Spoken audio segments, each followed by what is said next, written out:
तो dear student, यदि आपने अपना क्लास 12 पूरे तरीके से डिस्ट्रॉय कर लिया हो एंजॉय में, तो अगर आप अब चाहते हो कि हाँ मैं क्लास 12 में अच्छे से पढ़ना चाहता हूँ, लेकिन जब भी आप अपने सब्जेक्ट को लेके पढ़ते हो तो आपको कुछ मजा ही नहीं आता है। फिजिक्स, केमिस्ट्री, बायो किसी में भी आपका इंटरेस्ट नहीं लगता है। भाई वो कैसे लगेगा? एग्जाम्पल से समझो कि अगर एक बिल्डिंग तैयार कर रहे हो आप, नीचे की नींव ही खराब कर दो, फिर क्या आपकी जो बिल्डिंग है अच्छे से सुंदर सी बिल्डिंग बन सकती है? तो नो। तो अगर वो सुंदर बिल्डिंग तब न्यू खराब है तो नहीं बन सकती, तो आप कैसे सोच सकते हो कि अगर आप क्लास 11th बर्बाद कर लिए तो 12th में आपको बहुत ही अच्छे से मजा आने वाला है। तो लेकिन अब आपका बीता हुआ समय तो वापस आ नहीं सकता। आप पुनः जाके क्लास 11th में तो अब पढ़ोगे नहीं कि हाँ मैं चल रहा हूँ फिर से क्लास 11th पढ़ूंगा, फिर आके मैं अपने बारे में पढ़ूंगा, क्योंकि आप टाइम खो चुके हो। और टाइम का एक बहुत ही अमेजिंग रूल्स है वो कि कभी वापस नहीं आता।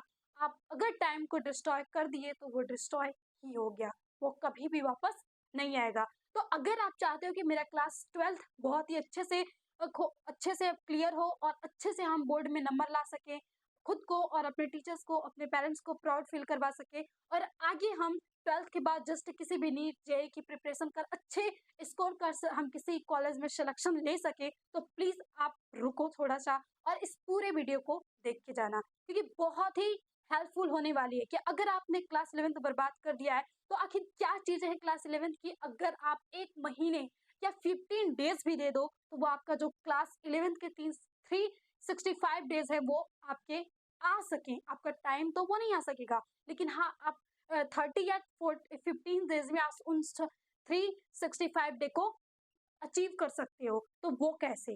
देखिए, आप अब क्लास 11th, इतना तो टाइम है नहीं कि आप पूरे सिलेबस को लेके बैठ जाओ, पूरे सिलेबस को पढ़ो और अब सिलेबस को खत्म करने के बाद आप क्लास 12th की तैयार करो। भाई अगर आप ऐसा करने बैठ गए तो क्लास 11th पढ़ना स्टार्ट कर दी तो पता चले कि आपके बोर्ड एग्जाम आ गए और आप क्लास 12th बर्बाद कर चुके। अब क्लास 12th का पढ़ाई नहीं तो कैसे हम बोर्ड एग्जाम देंगे? तो ये गलती तो आपको बिल्कुल भी नहीं करनी है। आखिर क्या चीजें करनी है, क्या चीजें हमें 11th की याद करनी है? तो देखिए, अगर आप मैथ स्ट्रीम से हो तो मैथ्स का हम छोड़ देते हैं। अगर हम पीसीबी की बात करें, फिजिक्स, केमिस्ट्री एंड बायो की, तो देखिए फिजिक्स में क्लास 11th के कुछ ही ऐसे चैप्टर हैं कि अगर आप उसको क्लियर आउट कर लेते हो तो आपके 12th में जो फिजिक्स है बहुत इंजॉयफुल होने वाली है और बहुत अच्छे तरीके से आप उसको पढ़ने वाले हो। तो पहला चैप्टर जो है आपके पास, यूनिट एंड मेजरमेंट, ये है आपकी न्यू। इस वाले चैप्टर को अगर आप देखिए, अब आपने एंजॉय किया तो भाई इसका रिजल्ट्स भी तो आपको मिलेगा। और जब सही समय पे आप पढ़ने के टाइम पे एंजॉय करोगे तो उसका जो रिजल्ट है वो बुरा ही मिलने वाला है। यानी अब आपको बहुत ज्यादा हार्ड वर्क करके यूनिट एंड मेजरमेंट वाले चैप्टर्स को 1 से 2 दिन में आपको उस चैप्टर्स को पढ़ना है और समझना भी है। हो सके तो आप 4 दिन ले सकते हो, 4 डेज आप ले सकते हो। यह चैप्टर आपकी पूरी फिजिक्स में हेल्प करता है, पूरी फिजिक्स को समझने के लिए बहुत ही जरूरी है। अगर आप इसे नहीं करोगे तो आप ये एक्सेप्ट करना छोड़ दो कि आपके जो फिजिक्स है इम्प्रूव हो जाएगा और फिजिक्स से आपको क्वेश्चंस बनने लगेंगे, क्योंकि इस चैप्टर के बिना आपका ये संभव नहीं है। दूसरा चैप्टर है ग्रेविटेशन। देखिए, ग्रेविटेशन भी आपके लिए बहुत ज्यादा इंपॉर्टेंट है। तो क्लास 12th में जब आपका पहला चैप्टर स्टार्ट होगा, इलेक्ट्रोस्टैटिक, अगर आप इलेक्ट्रोस्टैटिक स्टार्ट कर रहे हो पढ़ना, तो बिना ग्रेविटेशन के आप अगर उसके कॉन्सेप्ट नहीं क्लियर है तो बहुत ज्यादा प्रॉब्लम आने वाली है। तो आप ग्रेविटेशन को आप फिर अगेन 4 डेज दे के इसके सारे कॉन्सेप्ट को एंड सारे फॉर्मूले को क्लियर आउट कर लो। ये 2 ही चैप्टर हैं आपके क्लास 11th के। अगर आप इन्हें अच्छे से तैयार कर लेते हो तो आप क्लास 12th में जिसको पूरे एंजॉय तरीके से खत्म कर लोगे और आपके मार्क्स भी बहुत ज्यादा इंप्रूव होंगे और फिजिक्स से आपको फील भी आने लगेगी पढ़ने में कि हाँ फिजिक्स बहुत ही इंटरेस्टिंग है। अगर इन 2 चैप्टर को छोड़ दिए तो भाई फिजिक्स बोरिंग पूरे ईयर लगेगी और आपके बोर्ड में शायद मार्क्स भी अच्छे ना आए। अब हम आते हैं दूसरी, केमिस्ट्री पे। अब केमिस्ट्री फिर वही हम काम नहीं कर सकते कि हम पूरी केमिस्ट्री को ले लें और पढ़ना स्टार्ट कर दें, फिर आपकी गलती यहाँ से हो जाएगी। तो केमिस्ट्री में भी आपका सबसे पहला बेसिक चैप्टर है मोल कॉन्सेप्ट, जो आपके इनऑर्गेनिक के लिए और फिजिकल के लिए दोनों के लिए इंपॉर्टेंट है। आप उसके लिए मोल कॉन्सेप्ट को एकदम अच्छे से तैयार करो। छोटा चैप्टर है, बहुत अच्छे से तैयार हो जाएगा। 2 से 3 दिन में अगर आप कहीं भी वीडियो लेक्चर से तैयार कर रहे हो तो बहुत आसानी से क्लियर हो जाएगा। दूसरी थिंग इसमें एलिमेंट क्लासिफिकेशंस। भाई अगर एलिमेंट्स नहीं पता है तो आप केमिस्ट्री कैसे पढ़ सकते हो? तो इतना तो नहीं होगा, आप 10th क्लियर आउट करके आए हो, पास आउट करके आए हो, तो तत्वों से तो आपका वाकिफ होंगे ही, लेकिन इनका थोड़ा डिटेल्स में आपको क्लासिफिकेशन चाहिए तो आप यहाँ से क्लास 11 से आप क्लासिफिकेशंस को सभी अच्छे से पढ़ जाओ, कौन एस का है, कौन पी का है, कौन डी का, कौन एफ का है और सारे की प्रॉपर्टीज क्या हैं। तो ये चैप्टर्स पढ़े बिना आप केमिस्ट्री की सी भी नहीं समझ सकते हो। भाई अगर हमको ABCD नहीं आती, 1 2 नहीं आता तो हम ना ही तो गिनती पढ़ सकते हैं, ना ही तो हम डिवाइड और मल्टीप्लिकेशन लगा सकते हैं और ना ही तो हम इंग्लिश बोल सकते हैं। तो उसी तरह आप एलिमेंट्स के बारे में नहीं जानोगे तो आप केमिस्ट्री में भी कुछ नहीं कर पाओगे। तो पहला चैप्टर मोल कंसेप्ट, दूसरा चैप्टर आपके पास आ गया आपके पास एलिमेंट्स क्लासिफिकेशन। अब ये हो गया फिजिकल इनऑर्गेनिक के लिए आपका ये थोड़ा ठीक है। अगर थोड़ा सा अगर आपको और टाइम मिले तो आप यहाँ से जो ग्राफ है उस चैप्टर को आप क्लियर आउट कर लेना, क्योंकि ग्राफ की भी जरूरत हमें कहीं ना कहीं क्लास 12 के सारी चीज में पड़ती है फिजिकल वाले में। तो आपको जो भी गैसियस स्टेट है ना उस चैप्टर को अच्छे से पढ़ लोगे तो फिर सारे ग्राफ वाले क्वेश्चन क्लियर हो जाएंगे। अब उसके बाद आपको कार्बन एंड इस फीचर मतलब इस कैरेक्टर्स, आपको कार्बन्स को अच्छे से पढ़ना है और उसकी क्या क्या प्रॉपर्टीज है उसको अच्छे से पढ़ना है। अगर जिसे बोला जाए GOC जनरल ऑर्गेनिक केमिस्ट्री, अगर ये चैप्टर आप कर लेते हो जनरल ऑर्गेनिक केमिस्ट्री तो आप क्लास 12 की जितनी भी ऑर्गेनिक केमिस्ट्री है आप उसको एकदम इंजॉय तरीके से पढ़ोगे। कहेंगे यार ऑर्गेनिक केमिस्ट्री, ऐसे ही लोग कहते हैं कि बहुत ज्यादा डिफिकल्ट है, क्योंकि आपको GOC में पूरे बेसिक को बता दिया जाएगा कि कैसे कैसे इसमें रिएक्शंस होती है, कितने टाइप की रिएक्शंस होती हैं, कौन सा रूल फॉलो होता है। अगर सारी चीजें आपकी तैयार हो गई तो भाई क्लास 12 में पूरे इंजॉय आपको आने वाला है। तो ये हो गया आपके केमिस्ट्री के लिए। अब हम आते हैं बायो पे कि आखिर हमारा बायो क्या है।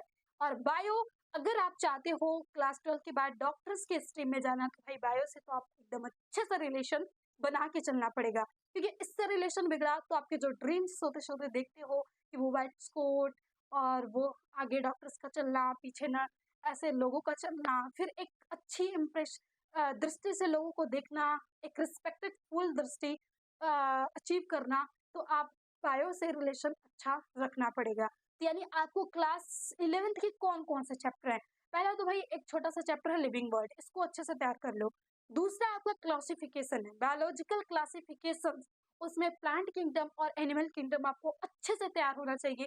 क्योंकि देखिए अगर यह चैप्टर तैयार नहीं है, अगेन फिर वही आ गया कि मान लीजिए अगर हम एक रूम बनाते हैं और उसमें हमने लाइब्रेरी के लिए अलमीराज भी लगाया है, लेकिन हम बुक को लाके ऐसे उठा के फेंक देते हैं, कोई भी बुक केमिस्ट्री फिजिक्स जितनी भी हो सब हम हिस्ट्री की सब वैसे रख दे रहे हैं। और फिर हम एक दिन आए कहें चल रहे हम पढ़ाई करने, हमें ये पढ़ना है बायोलॉजी पढ़ना है, तो आप ऐसे उसको देख के ऐसे जम करेंगे ओ नो हम कैसे ढूंढे इसमें अपनी पसंद की किताबें। तो सेम वही आपके स्टडी के लिए भी लागू होता है। तो अगर आपको क्लासिफिकेशंस नहीं पता रहेगा, तो अगर आपके क्लास 12 में कोई प्लांट्स आ गया, कोई एनिमल्स आ गया, कोई भी लिविंग थिंग आ गया, तो अब उससे डिटेल्स पूछी जाएगी तो आप कैसे फाइंड आउट करो कि हाँ ये किस फाइलम का है, इसकी स्पीसीज क्या है, इसके किंगडम क्या है। तो इसलिए आपको क्लासिफिकेशन पढ़ना बेहद ही जरूरी है। तो आपको plant kingdom and animal kingdom दोनों को अच्छे से पढ़ लेना है। और उसके बाद अगर आप चाहो तो cell cycle and cell division वाले चैप्टर को पढ़ लेना, क्योंकि ये जो चैप्टर हैं आपके हेल्प करते हैं आपको। जो आपके इनहेरिटेंस वाले चैप्टर आएंगे, मॉलिक्यूलर बेसिस वाले चैप्टर आएंगे, उसमें जो आप मतलब क्रॉसिंग ये सारी चीजें होता है वहां पे हेल्प करेगा, DNA पैकेजिंग ये सारी चीजें वहां पे हेल्प हो जाएगा। तो आपको बस देखिए अगर हम बात करें तो फिजिक्स में भी 3 से 4 चैप्टर आपको करने हैं, केमिस्ट्री में भी आप 3 से 4 चैप्टर कर लो, बायोलॉजी में भी अगर आप 3 से 4 चैप्टर कर लो केवल, तो आपके टोटल्स होते हैं अगर हम 4 के भी काउंट करें तो 12 चैप्टर होते हैं। अगर आप 12 चैप्टर 1 मंथ में खत्म कर लेते हो तो आप क्लास 12 में पूरे इंजॉय तरीके से पढ़ने वाले हो। तो भाई आप क्या चाहते हो कि हम बस ऐसी तरह अपने सपने में डूबे हुए अपने इस एकदम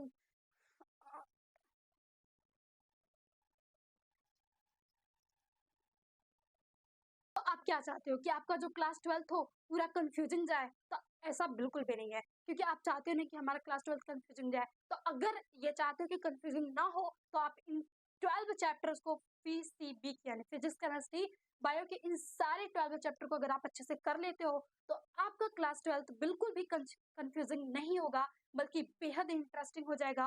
और शायद अगर आप थोड़े बहुत पढ़ने वाले हो तो आप एक टॉपर कैटेगरी में आ जाओ, क्योंकि आप अगर आपको एंजॉय आने लगा, देखिए स्टूडेंट्स हो या कोई भी पर्सन हो उसको जिस काम में एंजॉय आने लगता है ना और उस काम को वो करने में मतलब इतनी खुशी फील करता है कि आप उससे रात 24 घंटे करा लो, आप उसे 12 घंटे करा लो, तभी वो करने के लिए तैयार होगा। भले ही उससे ना हो सके, लेकिन वो अपने मतलब माइंड से कहेगा कि हाँ, मैं कर सकता हूँ। फिज़िकली भले कोई नहीं कर सकता, 24 आवर्स कोई भी कार्य नहीं कर सकता, लेकिन अगर उसका इंटरेस्ट है तो वो बहुत ज़्यादा एफर्ट दे सकता है। अगर वहीं दूसरी तरफ उसका एफर्ट नहीं है, तो आप उस पे एक बोझ डालोगे और वो बोझ ज़्यादा देर तक सहन नहीं हो सकता। कोई भी इंसान है वो डगमगा ज़रूर जाएगा। तो इसीलिए आपको इन सारे चैप्टर को, कांसेप्ट्स को क्लियर कर लेने हैं, ताकि आपकी जो 11th हो, अगर वो वेस्ट गई हो, फिर भी वो आपके लिए प्लस पॉइंट बन जाए ये 1 मंथ ही, क्योंकि अभी आपके पास टाइम है।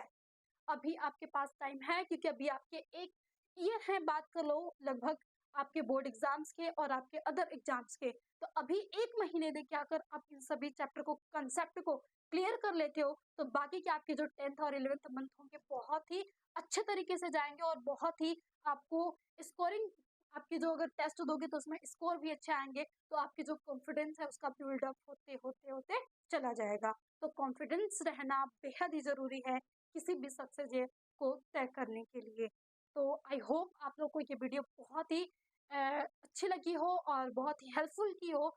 बहुत सारे स्टूडेंट आज के सिचुएशन, मतलब आज के डेट में इसी कंफ्यूजन में पड़े हैं कि हाँ, हमने क्लास 11th वेस्ट कर दिया, अब तो कुछ भी नहीं हो सकता। भाई हो सकता है, बस एक शुरुआत करो। अगर आप शुरुआत करते हो तो उसका रिजल्ट जरूर आएगा।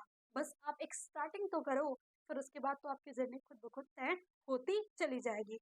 अगर आप यही सोचते रहेंगे कि जब खराब हो गया अब आगे क्या करें, तो आप इसी तरह आपका दिन बीतते ही चला जाएगा और आप 12 भी कब खत्म हो जाएगा और कब आपके बोर्ड एग्जाम आ जाएंगे और कब आप डिप्रेशन में चले जाओ, इसका कोई अंदाजा नहीं लगा सकता। क्योंकि भाई क्लास 12th में तो कोई नहीं आपसे कहने आएगा क्लास 11th में कि हाँ, तूने पढ़ाई की कि नहीं की। लेकिन क्लास 12th में आपकी पूरी दुनिया आपके रिजल्ट्स के लिए इंतजार कर रही है, और दुनिया की तो छोड़ो, आपके पेरेंट्स और आप खुद भी और आपके टीचर्स भी आपसे आपके रिजल्ट्स पूछेंगे। तो आप क्या चाहते हो, उनसे नजरें मिला के रिजल्ट्स बताना या फिर नजरें छुपा के जाना? तो कोई भी स्टूडेंट्स ऐसा नहीं है कि वो चाहे कि हम नजरें ना मिला पाए, हम छुपा के जाएं। सभी के मन में तो ये होते हैं कि हाँ, मैं भी टॉपर बनूं। तो भाई ड्रीम सो के ना देखो, ड्रीम जागते हुए देखो। और जब ड्रीम्स को जागते हुए देखोगे तो वो ड्रीम्स अचीव भी होंगे। और अगर आप ड्रीम में खोई रह गए, नहीं मैं कर लूंगा, अभी तो बहुत टाइम है, अभी तो 8 महीने हैं, 9 महीने हैं, यार हम तो इतना ही सिलेबस है ना, इसको तो हम बहुत जल्दी पढ़ लेंगे, तो फिर वो ड्रीमिंग वाला पॉइंट हो जाएगा भाई, कि आप ड्रीम्स देख रहे हो। तो ड्रीम्स अगर कंप्लीट करने हैं तो उसके लिए हार्ड वर्क भी करना होगा, आपको टाइम देना होगा। तभी आप टाइम को वेस्ट करोगे हार्ड वर्क पे, तभी जो है आपका वेस्ट का पूरे जितने भी आप टाइम को दोगे उतना आपको रिजल्ट्स भी वो देगा। तो बस इस सेशन में इतना ही, और मिलते हैं नेक्स्ट सेशन में। और अब हम स्टार्ट करेंगे आपकी class 12th physics and bio and chemistry के स्टार्टिंग से। तो अगर आप लोग अच्छे से पढ़ना चाहते हो तो प्लीज चैनल को सब्सक्राइब कर लेना और नोटिफिकेशंस के बेल को दबा लेना, ताकि आपके हर क्लास की नोटिफिकेशन जा सके। और आपके क्लास 12th में अगर आप हमारे साथ जुड़ते हैं तो आपकी जर्नी बेहद ही बहुत ही अच्छी जाएगी और आप इंजॉय तरीके से पढ़ते चले जाओगे, आपको कोई बोझ भी नहीं लगेगी और आपकी जो स्टडी है वो भी अच्छे से होती चली जाएगी। तो हो सके तो अपने दोस्तों को भी शेयर कर दीजिएगा ताकि उनके भी हो सके हेल्प। और इसी के साथ मिलते हैं नेक्स्ट सेशन में। तो always be happy and be positive and work hard, और बस एक स्टार्टिंग करते रहिए।